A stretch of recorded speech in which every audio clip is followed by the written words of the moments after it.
Happy new month to you and welcome to the big question on Women Radio 91.7, Nigeria's first and only radio station for women and their families.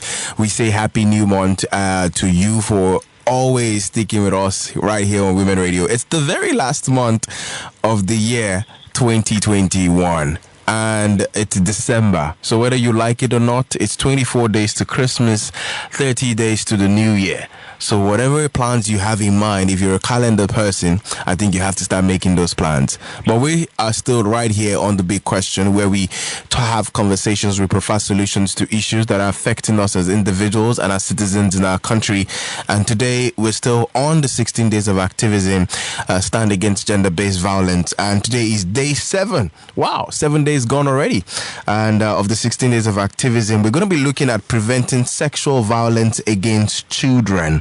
Becca Deramo Angela, gender advocate, a friend of the house, is going to be speaking with us for the next 40 minutes, helping us to dialogue around, how we can prevent violence against children. And I'd love for you to be part of this conversation. Do well to put a call through on 07000 917 917, or you can send us a text or a WhatsApp message on 070 317 56537 to be part of the big question this afternoon. Good afternoon to you, Becca Deramo. Good afternoon, Daniel. Good afternoon, and thanks for having me on board. Absolutely. Good to have you join us. Beautiful day. Yes. Yeah, happy new month to you.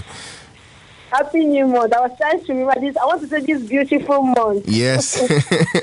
So if you look at 2021 for you as a person, how do you think 2021 has been? Do you think it's been a great year? What are your perceptions or your reflections of 2021 so far?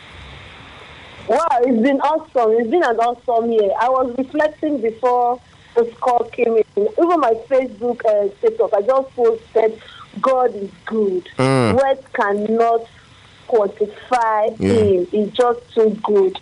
Because if we look at the way 2021 started, it looks like 2020 was going to repeat itself. The first 3 months of 2021, by the second quarter, there was a turnaround, and everything just went rapidly, fast, lots of opportunities. If you're sensitive to the happenings of the time, like someone like me, I keyed into these happenings, and I really took advantage of them. So I would say where I was last year is not where I am this year. I'm so excited. I'm so happy. Even this in 2021, I can't phantom it. I got an opportunity to attend the next UN conference that will be happening in Egypt this year, online as an observer. To me, that is a big one. So I'm just so happy that God is good. 2021 has been awesome. It has been awesome. Absolutely. No, gone are the days when we say, see the glass half empty or half full. Whatever the glass that you have, if you don't like the state it is, you just refill the glass. Absolutely. I like that one. I'm going to hold on to that. Thank you. It's good that,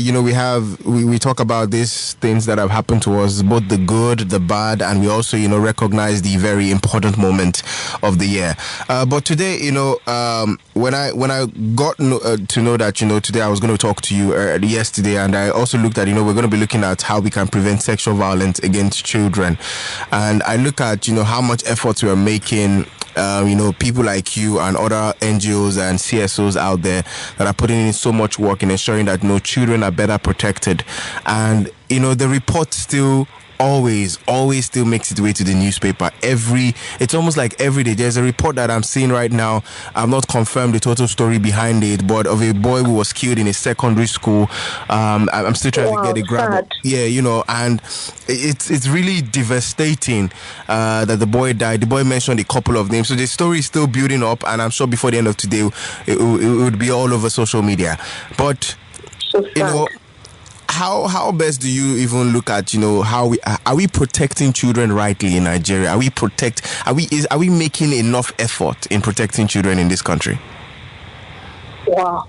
Well, if we look at the familiar background, we look at our communal living, we say yes, we are protecting. At the same time, we are not protecting because we have those laws. We have laws protecting children from violence.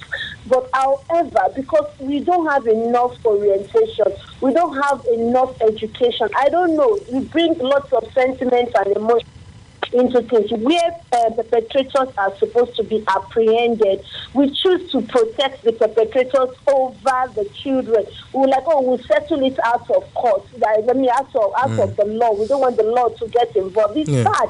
If anyone has committed a crime against a child, that person should be brought to book. Not just a child. If you have committed a crime against any individual, you should face the law. Then, for when it just comes to the minor, which are the children, it's more than that. Because if it's an adult, it's okay. Probably that other adult played a role into it. But for children cannot give consent. They are not in the right frame of mind to make quality decisions. So if you commit any crime, any offense against a child, I don't think we should come out and say, okay, it's we can settle this thing.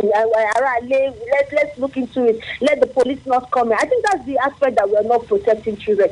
If every one of us should take that responsibility to say, every child that walks onto my space is safe. My place is a safe space for that child, for that individual. I think we will be able to do more. But right now, we are not doing more. Even parents, if unfortunately we've heard stories where a girl child is molested or a boy child is molested and they take it to the police station, the next thing is for it to get to the law. You see the police, that same family will come to the police and say, no, we don't want to go to court. Let's settle it. Don't worry. We are the one that brought this problem here. We are going back to settle it in our community or whatever. Because they've given these parents a compensation of maybe 50,000, 100,000, depending as the amount might be. Equally, parents that are very vulnerable, that they found themselves in a poverty-stricken situation, they just collect this money and that's where it ends. So to me, that's not protection. That's why we are not protecting children in this country. We don't bring perpetrators to book. That's it. You know, when we talk about protecting children, on the very first day when we started this conversation, one of the things that our first guest mentioned, which I think has been a hindrance to us properly protecting children, is when children experience a form of sexual or gender-based violence, they report to the trusted adult that is around them, and that trusted adult is the one who has the capacity to ensure that child is protected. Now, what do you think about the fact that the issue of silent culture, where children report cases to trusted adult and the trusted adult is telling them to keep quiet, it did not happen, don't say things like that, don't say it outside, close your mouth, shut up, don't, and this is, a lot of people have this kind of story. A lot of people who are older right now are dealing with so much trauma and so much issues right now as adults because their childhood sexual abuse was not dealt with by the adults that were available. The adults that were available thought they were protecting that child by telling that child to be quiet and not speak about it. What's your take on that? Yeah, I look at that under safety network. That's very wrong, and that's sad, and that's appalling. Because for you to have a safety network, these are the persons you trust in your life. They usually say 5 persons. It could be your mom, it could be your dad, it could be your teacher, it could be your cousin, it could be your uncle, it could be anybody. But a child now walks up to you to say, okay, so uncle touched me, so auntie touched me, and you are showing the child because of the relationship you have with that auntie or uncle or whosoever. That's wrong. I think what you should do is to calm that child down. If I thought of your heart, don't believe any word that child is saying. But the first thing you should do is that you should reassure that child of safety and tell that child that you're going to look into it and call that adult into person to say, so person brought these concerns about you. Yeah. So what is it? You probe, because if you probe now, you've alerted the predator to know that this child is not alone. There are people guiding this child. There are people protecting this child. So if he has thought that predator has any negative thing in the mind or any heinous thing he or she wants to do, that predator will know that he or she is under the watchful eyes of people. So any hurt that comes onto that child, that predator will be held accountable. I have a very lovely goddaughter. She's 16 now, and I've been very involved in her life from 3 months after birth. I noticed that when she was less than 6, I do take her bath, and she was taught the body parts, where to touch, where not to touch. So when she got to 6, of course, she had to do this thing herself. She has to wash herself clean under supervision and stuff. Then there was a day somebody that had a bat, probably the nanny or something, touched her. And she mentioned it to the mom to say, so person touched me. Because that child has been educated to say, these are your private body parts. Nobody is supposed to touch it. As innocent that it was just a wash, you get. The mom called onto the help and said, my daughter said this. She said, no, it's not so that she only washed her, and that was it. Because that daughter, at that time, she's been empowered to know body boundaries. Yeah. They have body boundaries. I cannot say because there's a 4 years beside me, I'm carrying that 4 years, I will not respect myself as an adult. I will be touching that 4 years in inappropriate parts. No. So it's inappropriate. Thank you. So it's very wrong. So my advice to adults, parents, adults over children, if a child brings any allegations to you concerning anybody, that is not the time to doubt. They say you can doubt. We are human beings. We have emotions. You can doubt, but just that your doubt. Let it not be in words. Okay. Let it not be in words. Keep it to yourself and do the needful, do the necessary investigation, because it might turn out that child is telling you truth. And the truth of the matter, children don't form this thing. If it did not happen, they will not say. Yes, exactly. Children would not just lie about the situation. If it happened, it actually did happen. Let's look at sexual education for children. How early how early should this conversation begin to start? Because I also think that a lot of parents, I spoke with a life coach sometimes last week, and she said a lot of parents go into marriages and they don't even have basic parenting tools. They don't have parenting education. They just give birth and start raising children without even knowing how to raise kids. So there is a problem with the fact that a lot of people Hello? Yeah, I can hear you. So there is the issue with the fact that a lot of parents do not really have these tools to really have that conversation, to how to even tell a child what this is what your body part is. Nobody's supposed to. If anybody touches you here, tell me. So how can we educate parents, and how early should parents begin to educate their children about their sexual health? Yeah. Every family has its dynamics and what they want. So while I advocate for those things, I always say start as early as that child had mumbling. And baby language is called modris. As in, when they mumble, you don't really get. But if you pay keen attention, if you pay attention to them, you'll be able to pick one or two things they are saying. So you start as early as that toddlerhood. Like that. I remember the game we used to play with my goddaughter when she was barely 2. We used this Mickey Mouse cartoon. There was a particular episode that just captured it. So we start from the head. Does your head hurt? The answer is that's no. Does your eye hurt? Does your leg hurt? We know where we are going. You get. We'll be playing this game around the body. What we want to get is that there's a place we now get to say who touched your this? Who touched your? Use the biological words. Don't use slang. Who touched your breast? Who touched your private part? You get? Who touched it? The child will tell you nobody. If there is a day somebody touches it, the child will come and tell you this person touched it, and then you question. So you start very early from that toddlerhood, but you mind your language. That your language is not vulgar. You get like that. So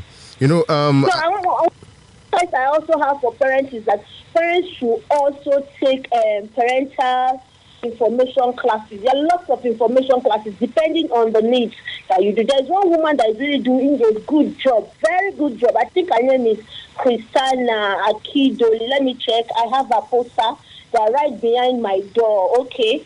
What's her name? Her name is sorry, I have to say her name out. I'm so sorry. Okay. But she's really doing a good job on this. I don't even know in person. I just stumbled onto this poster and I bought them, and they are right behind my door, which indicates that my home is a safe space for every child that walks into it. So her name is Christiana Faith Foundation. That's the name of organization. She has a poster that says 10 body safety rules.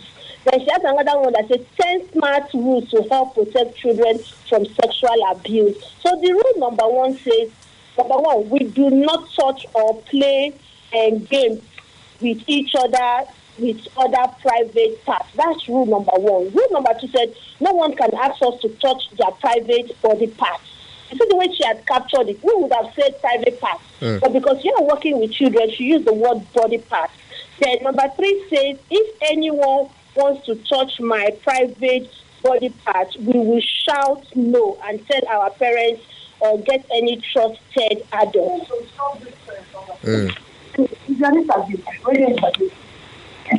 Okay, carry on, ma. Carry on, Daniel. All right. Listening to you. 26 minutes to 1. This is still this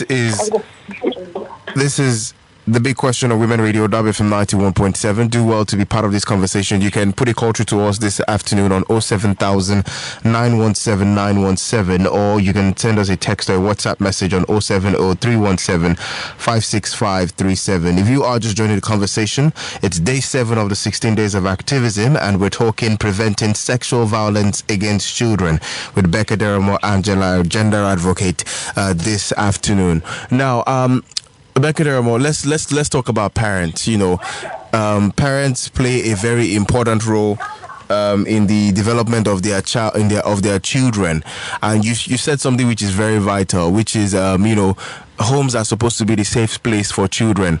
But one of the things that COVID exposed to us is that a lot of children were being abused even in their homes that they were supposed to be safe. So there were a lot of cases of fathers abusing their daughters, or even fathers abusing the boy child, and just generally children experiencing different form of abuse. We saw where there was a video I saw, I think at yesterday or day before yesterday, of a mother who was tying rope on her own biological child because he stole money, and then she was tying him and like almost strangling him with the rope she used to tie the boy.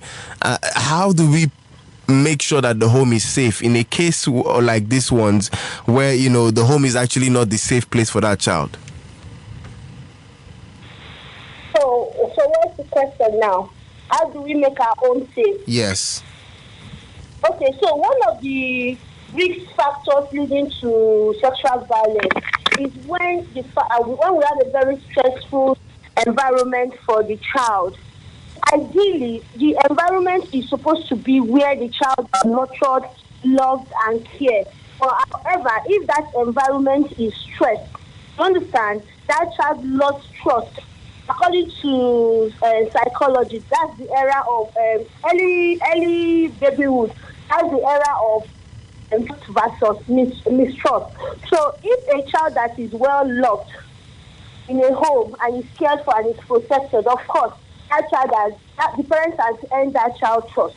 But if the child is neglected, definitely the parents has also earned the child mistrust. So when the child does not trust anyone in the home, who will the child trust? The child will trust an outsider. An outsider that might want to take advantage of the old situation, and that's where predation comes in. So parents should learn one thing: to learn to make their home a safe space for their children. Find children are how would I say? Children are very dynamic behavior. Understand your child. Yeah. When you understand your child, you need to parent with love and care. When you need for you to be tough as a parent, you are tough. But you don't make the home a very unhealthy place. If the home is not healthy, where would that child be? Like some homes, some children can't even touch the walls because their parents would like, oh, don't get it stained, don't this, don't that. So imagine that kind of child now going into another person's home. Yeah. How would that child feel? That child will feel very timid because in his own home, he's not free. He's cautioned not to do this. Now, there are many people that are into status and classing. They want everything to be perfect and points at all times. I'm not saying that allow the children to disorganize. Of course, everyone knows that when children play, there's a playground for children. Yes. After play, you teach them how to tidy up the place. So the most important thing we are saying this afternoon is that let your home be a safe space. Whether you are the biological parents of that child or not. So long children are walking onto that space, let that space is safe. Let's talk about schools. Schools is another place where children spend most of their time, and literally a lot of their childhood they will be spending it in schools. What are your thoughts on, let's even look at the case of Karen Hapog Apaga. What do you think about that case of Karen? To this very date, the federal government, the Ministry of Women Affairs has been silent. The Ministry of Education has also been silent on this issue. That case is so sad. You know why? I took my pen to do an article on that case. Do you know, Daniel, up to this moment, I have the thoughts, I have everything. I couldn't finish that article because it was hard to break it. Anytime I take my computer to write, I drop it. The sad thing in that school, I've been to that school, I've done a tour in that school. Now, those were the early years in Abuja, probably like some 10 years back. A friend of mine taught in that school. So what I'm saying is that if they are charging so much, why can't they put measures to control this thing, to check this thing? We shouldn't be silent. Did it happen? It happened. So why don't they investigate? But the school brushed it aside to say, okay, the police are involved. The police are doing the investigation. We are not talking and we are not saying anything. So they need to put measures. They need to put things that can protect children in schools. Because whether we like it or not, things happen in schools, even in the best schools, because it's human beings. And these human beings that are there. So I think a human being that is having issues, perverted issues, if they are there, of course they will extend that work mindset, that psychological whatever behavior, poor behavior to other persons. So, like you said, a lot of stakeholders are silent. They are trying to wish it under the carpet. But it's not going to be so. The coalition that was formed, the coalition was being harassed left and right because they feel that they don't have the clout, they don't have the power. When that thing first broke out, I went onto the internet, I searched. That thing was not on the internet. Thank God for a Nigerian that lives in London, Tobore, has shared that has over 1,000 shares. That was when that thing began to gain popularity to say, to gain popularity to say this is the problem we had.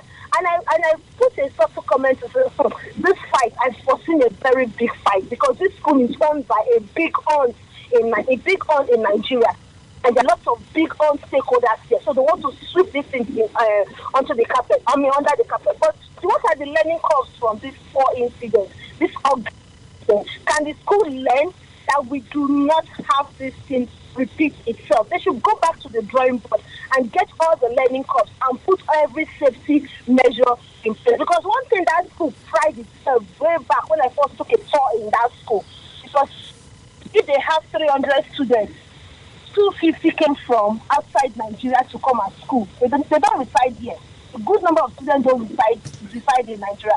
That was what the school was priding itself there. So if the school is like a choice school like that, so why can't they put every safety measure to protect every child, every individual that walk onto their space? I'm a lot worried of how. What are your take on the fact that how the government responds to cases like this? One happened in a Deeper Life school in Akwa Ibom. It died down like that. Yeah. This is another one again. There are several ones. There is a story, like I tell you, that is building up right now, and the government might not. I'm not expecting the government to say anything because they have not even responded to the previous cases. How do you think we can get the government to speak up and ensure that justice and all this justice is served and all these perpetrators are brought to book? Yeah, that when we started this conversation, I said one way we are protecting the children, another way we are not protecting. We have laws. We have the child rights laws that are supposed to protect children from sexual violence and stuff like that. So we have all these things. We have our laws. Can we look into our laws and look at what it implies? And also, if the government is going to be silent on it, can we get petitions? Can we call for support? Can we create advocacy on this thing? Get thousands of signatures that this case should be opened and should be looked onto. Then form a very strong coalition, not coalition of an individual alone. NGO. They look at you and they say, who is behind you? There is nobody behind you. If it needs to even get international support from international NGOs to back up that, I'm telling you to be investigated. Tell me if UNICEF gets involved in this case will not be investigated. It will be investigated. It would. They will set up a panel straight to say, okay, look at this thing, let's see where it goes. But it's sad. Must UNICEF come in before we solve our own problems? That is another thing to look out for. Every time that there is a case, we always have to wait for the international bodies to come in before we decide to weigh in. And that could be a lot of trouble. A lot of trouble. And when we were taught in all this advocacy and safety and say yes for children, one thing we were taught is that, okay, can we create the awareness of the state, get lots of signages, lots of signatures, lots of common interests, then form the coalition and petition the government to look into it. I think we can start from somewhere. All right. The big question on Women Radio 91.7. Do well to send us a text or a WhatsApp message on 070-317-56537, or you can call the studio line on 07000-917-917 to be part of this conversation. We're talking preventing sexual violence against children. How do we ensure that people in the community also play their active role in ensuring that the children within the space where they find themselves are not involved in any form of sexual or gender-based violence? Yeah, I think education, and one way we can do that as a community, I always advocate for town hall meetings where different stakeholders will come together. Let us look at the common problems that we have in our community.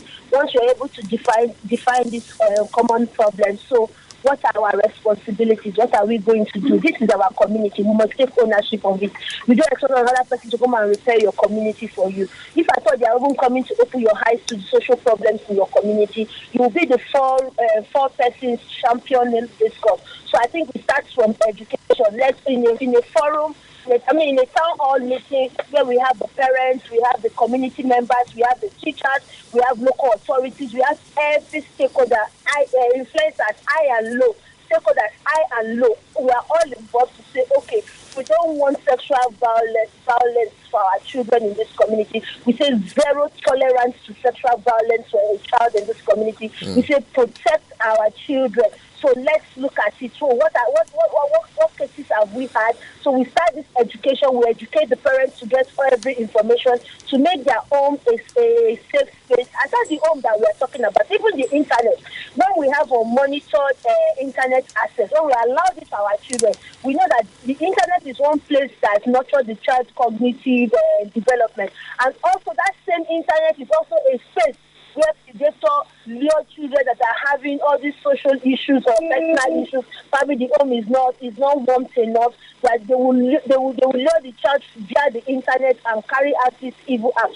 So we give out all this information. We know what is expected. So each one is checking the other person. You understand? Like we used to have this beautiful African proverb that says the child is raised by the community. The child belongs to the community. We are not saying, oh, this is my child. Even when your parents are not there, somebody is checking over you. Somebody is looking at you to say, oh, are you supposed to be doing this? Now come on, go and do the right thing and stuff like that. But it's so sad that with modern advancement, the age we live now, don't talk to my child that way.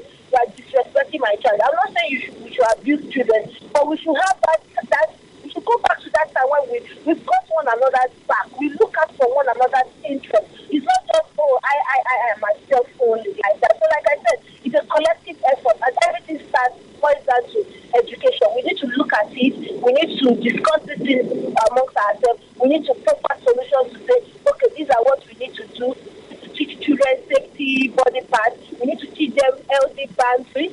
They're not supposed to touch, you're not supposed to touch. Children are not supposed to keep secrets. We encourage children to share everything. Share everything with your mommy or your daddy, your brothers or your sister, like that. Thank you. All right. Thank you very much, Becca Derrimore. This is still the big question on Women Radio, WFM 91.7. Do well to be part of us. Send us a text or a WhatsApp message on 070-317-56537. We're talking preventing sexual abuse against children this afternoon right here. We're preventing sexual violence against children. Let's talk about one of the other things I think I want us to quickly touch on is religion and tradition. How do you think these two institutions can be used to better protect children? Yeah, religion religions. We all have our different religious worship. This place is like the mosque, the church. These places can serve as an avenue where this such are being discussed and discouraged to say we say zero tolerance. We are not accommodating any of this. If you have found one thing, you'll be apprehended and face the law. Then our traditional values. Of course, we know that your children are not fine. We are sexual beings, but children are not supposed to have sex. So you can't be having this negative and erroneous thoughts towards a child. A child is not right, is not developed for that yet. So you don't that. So we go back to all those values, what we believe, and we will instill it into being, as in educate one another on it. Thank you. Hello. All right, thank you so much, Rebecca Daramo. You know, just before I let you go quickly, what would be your words of action towards this 16 days of activism, and also with regards to preventing sexual violence against children?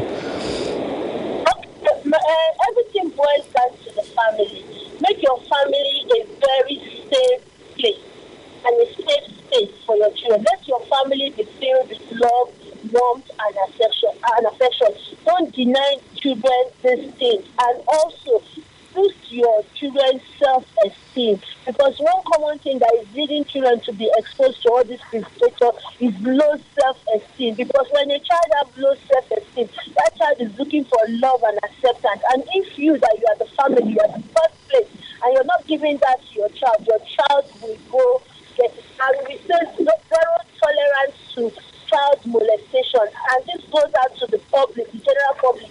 Every Lagosian listening to that beyond Lagos, if somebody has committed a crime or an offense towards a child, let that person face the law. This is not the time for us to draw sentiment and unnecessary sympathy. The person has done it, the person has done. Let the person learn from it. So perpetrators will serve as punishing perpetrators will serve as an example. We shouldn't just use that tradition to say nothing will happen, because it's considered they will let him go. No, this is wrong. We should be responsible for one another and to protect our children. Absolutely. Thank you so much. I appreciate you, and thank you for the good work that you do. Women Radio celebrates you 100 for all the things that you do with regards to ensuring that children are better protected. Thank you. Thank you, Daniel. Bye. Bye, Women Radio. Bye. All right. This is where we draw the curtain for the afternoon with regards to the day 7 of the 16 days of activism. And I want to round up with the words of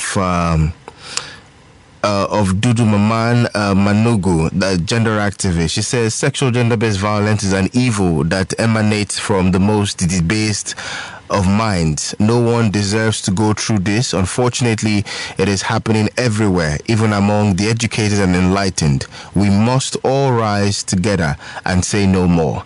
And I'm lending my voice and saying no more to sexual violence on children, against sexual violence that are perpetrated on children. We say no to unprotection of children in our community. The Child's Right Act has been passed in so many states. We have just about 9 more states that have not passed it, and we hope that they will soon.